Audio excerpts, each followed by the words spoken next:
നമ്മുടെ വീട്ടിലേക്ക് വരുന്ന വിരുന്നുകാർ രണ്ട് തരക്കാരായിരിക്കും. ഒന്ന്, നാം പ്രതീക്ഷിക്കാതെ അപ്രതീക്ഷിതമായി നമ്മുടെ വീട്ടിലേക്ക് വരുന്ന അതിഥികൾ.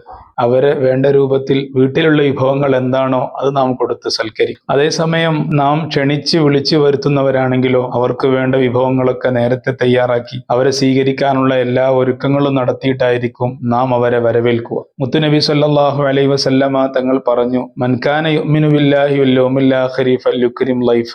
അല്ലാഹുവിലും അന്ത്യനാളിലും വിശ്വാസമുള്ള ഒരു മനുഷ്യൻ അതിഥിയോട് മാന്യമായി പെരുമാറിക്കൊള്ളട്ടെ. വിശ്വാസി ലോകം ഒന്നടങ്കം 2 മാസത്തോളമായി ഒരു അതിഥിയുടെ വരവിനെയും പ്രതീക്ഷിച്ചിരിക്കാൻ തുടങ്ങിയിട്ട്. വിശ്വാസി ലോകം പ്രതീക്ഷയോടെ കാത്തിരുന്ന പുണ്യ റമളാൻ ഇതാ സമാഗതമായി. റമളാനാകുന്ന വിരുന്നുകാരനെ ഖുർആനിന്റെയും ദിക്റിന്റെയും സ്വലാത്തിന്റെയും മറ്റു ആരാധനാ കർമ്മങ്ങളുടെയും വിഭവങ്ങൾ ഒരുക്കി സന്തോഷത്തോടെ വിരുന്നൂട്ടി സൽക്കരിച്ച് നമുക്ക് യാത്രയാക്കാം.